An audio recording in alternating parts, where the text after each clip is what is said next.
Tout au long de l'année dernière, on a été amené à de nombreuses reprises à parler de Tether et de l'USDT. D'ailleurs, le géant des stablecoins a publié son rapport 2024 récemment, révélant des chiffres à couper le souffle. Pas moins de 13 milliards de dollars de bénéfices, 113 milliards de dollars d'avoirs en bons du Trésor américain et une émission totale de 45 milliards d'USDT, dont 23 milliards rien qu'au dernier trimestre de l'année. Si ces profits records font toujours réagir, trimestre après trimestre, année après année, ce n'est pas le sujet de cette vidéo. Aujourd'hui, on va s'intéresser au rapprochement de deux univers, de deux visions fondamentalement différentes que tout oppose, en tout cas en théorie. Bitcoin, porteur de philosophie libertarienne, d'indépendance, de décentralisation et de souveraineté individuelle, et Tether, une extension du monde financier traditionnel, de l'ancien monde et de la politique monétaire américaine parfaitement centralisée et régie par des intérêts étatiques, le tout transposé à des réseaux crypto. Deux visions donc très éloignées et pourtant, ces deux mondes se sont rejoints lors de la conférence Plan B au Salvador, un événement dédié à Bitcoin et à son écosystème et qui s'est déroulé le 30 janvier dernier.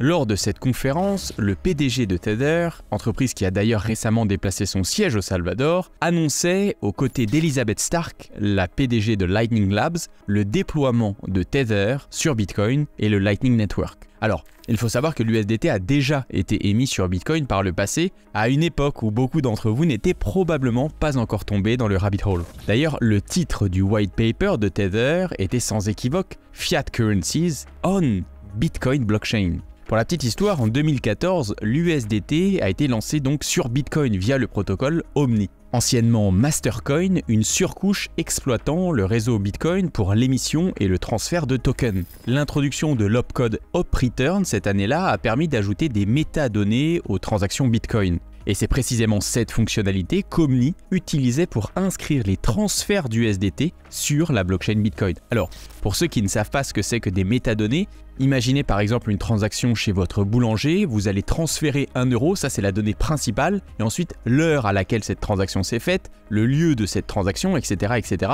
ce sont ces métadonnées, donc les données attachées à la donnée. En tout cas, Omni à l'époque s'est rapidement heurté à plusieurs problèmes, notamment un manque d'intégration et de scalabilité, donc de mise à l'échelle. Les frais de transaction étaient plutôt élevés et au fur et à mesure, le marché s'est désintéressé de cette solution. L'émergence d'Ethereum et des smart contracts plus flexibles et efficaces à cette époque a progressivement relégué Omni au second plan. Avec le temps, de nombreux exchanges ont commencé à délister l'USDT basé sur Omni, donc basé sur Bitcoin, réduisant encore plus son adoption. Finalement, face à une demande en déclin et à l'essor de solutions plus performantes sur d'autres blockchains, Tether a officiellement abandonné le support d'Omni, marquant ainsi la fin de cette première tentative d'émission d'USDT sur Bitcoin. Mais voilà, aujourd'hui, grâce aux innovations autour de Bitcoin comme Taproot et le Lightning Network, une nouvelle approche permet d'intégrer l'USDT sur Bitcoin de manière plus efficace et scalable. I'll be back. Alors, l'avenir des stablecoins pourrait-il être sur Bitcoin? Cette annonce marque-t-elle un tournant ou finira-t-elle comme OmniLayer, oublié par le marché? On vous explique justement tout ça dans cette vidéo GAC, c'est parti. Cette nouvelle intégration de l'USDT sur Bitcoin et Lightning repose sur Taproot Assets, un protocole développé par le Lightning Labs, une des principales entreprises développant sur le Lightning Network. Pour comprendre son impact, il faut revenir à Taproot, activé sur Bitcoin le 14 novembre 2021 au bloc 709 632 pour être tout à fait précis. Ce soft fork, donc cette modification du code de Bitcoin, a apporté des améliorations majeures en matière de confidentialité, d'efficacité et de flexibilité des transactions sur le réseau. Pour rappel, Taproot a introduit plusieurs innovations, à commencer par les signatures de Schnorr, qui permettent d'agréger plusieurs signatures en une seule, venant ainsi réduire la taille des transactions et améliorer leur confidentialité. Taproot a également introduit TapScript, une évolution du langage script jusqu'alors relativement limité. Ce nouveau langage de programmation apporte plus de souplesse dans la création de conditions de dépenses complexes et améliore la flexibilité de la technologie.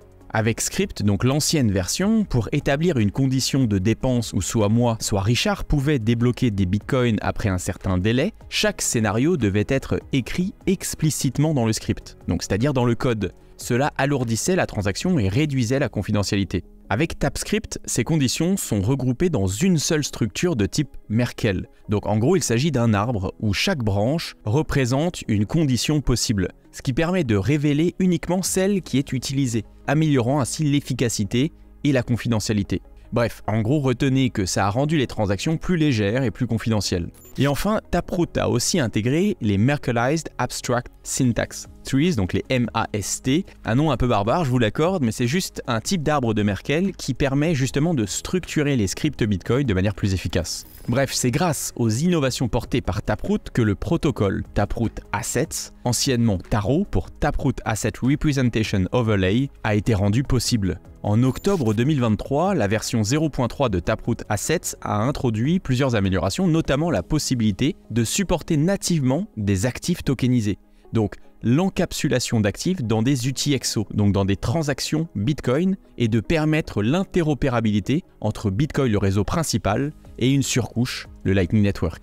Taproot Asset est donc un protocole basé sur Bitcoin qui permet l'émission, la gestion et le transfert d'actifs, comme par exemple l'USDT, en s'appuyant sur les améliorations introduites par Taproot et le modèle classique de transaction d'UTXO utilisé sur Bitcoin. Contrairement à des solutions antérieures comme Omni dont on a parlé au début de cette vidéo, qui reposaient sur des données inscrites directement dans les transactions Bitcoin, dans le champ OP-Return, Taproot Asset s'appuie sur un système bien plus efficace, combinant des sparse Merkle trees et une astuce nommée TapTweak pour ancrer les informations relatives aux actifs dans les UTXO de Bitcoin, donc dans les transactions de Bitcoin. L'objectif de ce protocole est de permettre aux utilisateurs de Bitcoin et du Lightning Network de gérer des actifs sur Bitcoin, donc des tokens sur Bitcoin avec une forte scalabilité, donc pouvoir gérer beaucoup de transactions, mais également avec une confidentialité importante. L'émission d'un actif, donc d'une crypto, d'un token sur Bitcoin via Taproot Assets, repose sur un mécanisme d'ancrage cryptographique qui exploite la structure des transactions Taproot dont on a parlé juste avant pour garantir sécurité, traçabilité et scalabilité. Lorsqu'un actif est créé, un Asset ID unique est généré en combinant 3 éléments. Le premier de ces éléments est l'outpoint. Chaque actif Taproot Assets, par exemple l'USDT, est rattaché à une transaction Bitcoin spécifique, identifiée par un outpoint unique. L'outpoint sert de preuve cryptographique de l'existence, par exemple, de l'USDT sur Bitcoin. C'est en quelque sorte l'identifiant de l'actif sur le réseau. Il garantit que l'USDT a bien été émis par Tether, et ce détail est très important via une transaction confirmée par la société et que son ancrage est vérifiable et immuable. Concrètement, si Tether émet 10 millions de tokens USDT sur Bitcoin, ils vont créer une transaction contenant une sortie spécifique, donc un UTXO, dédié à cette émission. Dans cet UTXO bien précis donc, on va retrouver une preuve de l'existence du token et sa quantité totale. L'outpoint de cette transaction devient alors le point d'ancrage des USDT sur Bitcoin et tous les USDT émis dans cette transaction sont suivis via cet outpoint. Bon, à ce stade, il faut quand même faire un petit rappel sur les UTXO et comment ça marche,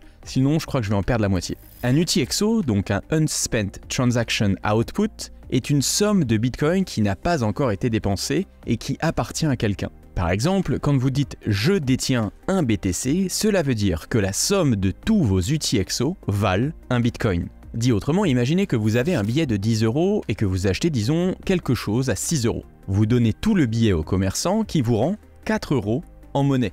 Sur Bitcoin, ça fonctionne de la même manière, sauf qu'au lieu de billets et de pièces, ce sont des UTXO qui sont utilisés et recréés à chaque transaction. Ici, vous aviez, disons, un UTXO de 10 et maintenant, vous vous retrouvez avec un UTXO de 4 et puis l'objet que vous avez acheté. À chaque fois que vous voulez faire une transaction, donc vous voulez payer quelqu'un, vous devez utiliser un ou plusieurs UTXO qui vous appartient. Et quand je dis vous appartient, ça veut dire qu'ils sont débloquables, si je puis dire, avec votre clé privée. C'est un peu comme si vous combiniez plusieurs billets pour atteindre le montant souhaité. Si la somme totale de vos UTXO dépasse le montant à payer, le réseau génère de nouveaux UTXO pour la monnaie. Donc en gros, on a un UTXO qui part au destinataire du paiement et un autre qui vous revient dans votre portefeuille, prêt à être utilisé lors d'une prochaine transaction. Contrairement à un compte bancaire classique où votre solde est simplement mis à jour, Bitcoin repose sur ce système de billets numériques en quelque sorte, les UTXO, qui sont détruits et recréés à chaque transaction. Ce fonctionnement garantit une transparence totale et permet de vérifier précisément chaque Bitcoin en circulation que vous pouvez retracer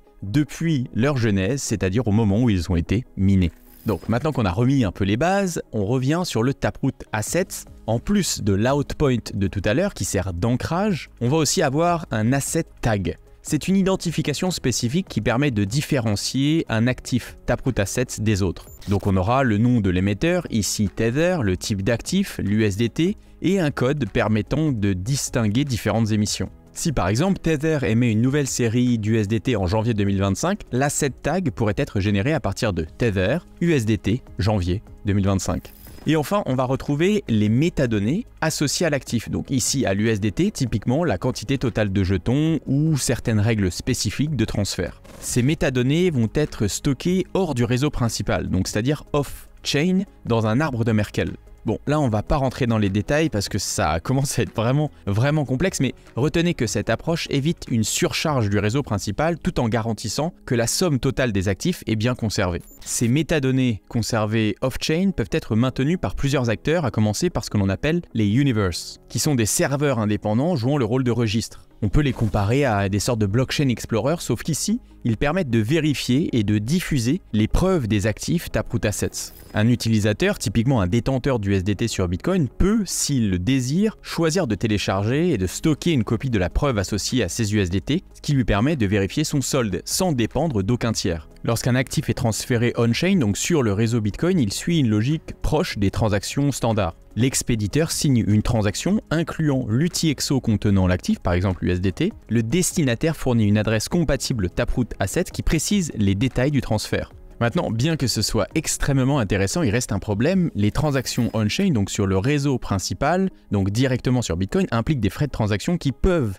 être élevés et poser des problèmes de mise à l'échelle. Et oui, certes, les paiements en dollars sur Bitcoin sont maintenant rendus possibles avec cette solution, mais personne ne voudra attendre 10 minutes et payer 1 ou 2 dollars de frais pour un paiement de 10 dollars par exemple. Mais rappelez-vous, ce qu'on a dit précédemment au début de cette vidéo, la version 0.3 de Taproot Assets a introduit l'interopérabilité entre Bitcoin et le Lightning Network, et ça change tout. Pour rappel, le Lightning Network fonctionne comme une surcouche de Bitcoin permettant des transactions instantanées à un faible coût via des canaux de paiement entre utilisateurs. Lorsqu'un canal est fermé, seul le solde final des transactions effectuées entre les deux parties est inscrit sur Bitcoin, ce qui réduit considérablement la congestion et les frais, tout en garantissant sécurité et décentralisation, même si on pourrait en discuter. Mais c'est pas le sujet ici. La meilleure analogie pour comprendre comment fonctionne le Lightning Network, c'est un peu comme ouvrir une ardoise dans un bar. Vous allez prendre plusieurs consommations et pas payer à chaque fois, mais à la fin de la soirée. C'est exactement la même chose avec le Lightning Network. Vous allez faire des transactions avec quelqu'un en aller-retour et vous allez clôturer le canal à la fin. Et c'est cette clôture qui va être inscrite sur la couche principale, sur la L1 de Bitcoin. Bref, un actif émis via Taproot Assets peut donc être déposé dans un canal Lightning, de la même manière que Bitcoin. On aura donc des canaux Lightning compatibles Taproot Assets, pouvant contenir un solde en BTC, mais aussi plusieurs Taproot Assets, comme par exemple l'USDT. Ces canaux fonctionnent en parallèle des canaux Lightning classiques sans nécessité de modification du protocole. Une fois dans un canal Lightning, un actif peut être échangé instantanément et à moindre coût. Contrairement aux transactions on-chain, donc sur le réseau principal Bitcoin, les paiements en Taproot Assets sur le Lightning Network sont presque instantanés et sans frais.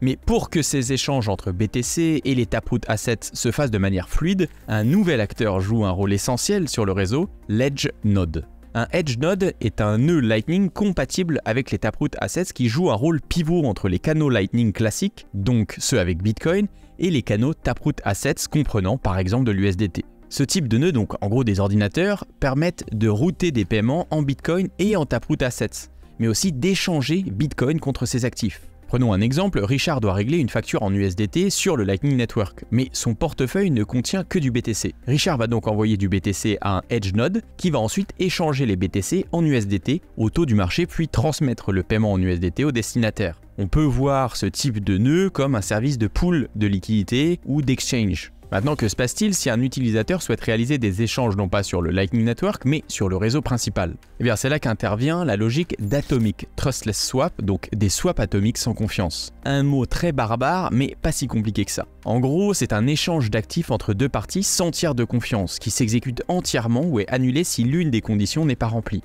Ça garantit qu'aucune des parties ne peut recevoir l'actif de l'autre sans avoir envoyé le sien, éliminant ainsi le besoin de confiance. Alors ça peut paraître complexe dit comme ça, mais en réalité c'est relativement simple. Si Richard veut échanger un Taproot Asset, donc par exemple l'USDT, contre du BTC, il va créer une transaction un peu particulière contenant une entrée avec l'UTXO relatif à l'USDT et une sortie relative au montant de BTC qu'il souhaite. Un autre utilisateur qui veut faire l'échange inverse ajoute une entrée en BTC et une sortie en USDT et signe. La transaction est diffusée, confirmée et l'échange est finalisé. C'est assez cool, vous avez une plateforme d'échange complètement décentralisée sur Bitcoin. Si les prouesses technologiques autour des Taproot Assets sont séduisantes au point d'attirer un géant comme Tether, il ne faut pas oublier que l'USDT reste un actif fondamentalement centralisé, peu importe qu'il soit sur Bitcoin, Ethereum, Solana ou sur le réseau de votre choix. Les risques autour de Tether sont bien connus, à commencer par le gel de certaines adresses, chose qui s'est produite à maintes reprises. Mais aussi le risque lié au gel des dépôts et des titres détenus par Tether en réserve suite à une demande réglementaire par exemple ou judiciaire. Alors on peut se dire que si on arrive à faire des stablecoins décentralisés sur Ethereum, on devrait pouvoir le faire sur Bitcoin aussi. Mais jusqu'à présent, la décentralisation totale d'un stablecoin induit une perte d'efficacité et donc une plus faible liquidité et donc moins d'usage. Et au final, tout le monde, en tout cas jusqu'à aujourd'hui, privilégie Tether ou Cycle. En attendant qu'un véritable écosystème financier décentralisé se développe sur Bitcoin, notre équipe dirigée par Michael Courvoisier, Chief Blockchain Officer chez Realty, vous accompagne chaque mois dans l'exploration des meilleures opportunités de placement en DeFi justement. Nous vous guidons pas à pas pour naviguer dans cet environnement qui peut sembler complexe mais rempli d'opportunités et de rendements attractifs. Vous accédez également à une analyse exclusive de Richard sur le marché, une analyse on-chain des lives ainsi qu'à notre Discord où notre équipe est là 7 jours sur 7, 24 heures sur 24 pour répondre à toutes vos questions. Si tout cela vous intéresse, vous pouvez cliquer sur le lien qui apparaît en haut à droite de votre écran ou via les liens en description. Si les nouveaux cas d'usage que permettent le déploiement d'USDT et d'autres actifs sur Bitcoin et le Lightning Network grâce aux Taproot Assets sont prometteurs, il faut garder en tête que l'écosystème Bitcoin a souvent prouvé que l'innovation seule ne suffit pas à garantir une adoption immédiate. Par exemple, en 2018, un an après son adoption, moins de 40% des transactions Bitcoin utilisaient Segwit. Ce n'est qu'en 2020 que son adoption a dépassé les 50%, il a fallu des années pour que la majorité des acteurs l'intègrent. Et honnêtement, la situation est sensiblement la même sur Lightning. Toutefois, à mon avis, et ce n'est que mon avis, ça semble quand même un peu différent aujourd'hui. On sent bien un certain intérêt pour tout ce qui touche à la financiarisation de Bitcoin. Si à l'époque les initiatives qui se réclamaient proches de Bitcoin avaient du mal à susciter de l'intérêt, les projets actuels gravitant autour de l'invention de Satoshi génèrent de l'engouement. On le voit par exemple avec le projet Babylon qui a capté en très peu de temps plus de 5,5 milliards de dollars en Bitcoin sur sa solution. Pourtant, très expérimental et les intégrations de produits Bitcoin, entre guillemets, se répandent sur Ethereum à toute vitesse. Et même au-delà de ça, avec Tether et ses moyens colossaux, il est possible que les choses avancent bien plus vite que ce que nous avons connu jusqu'à présent. Si vous voulez en savoir plus sur une autre modification majeure qui pourrait bousculer Bitcoin cette année, on vous recommande cette vidéo GAC sur la réintégration de l'opcode OP4.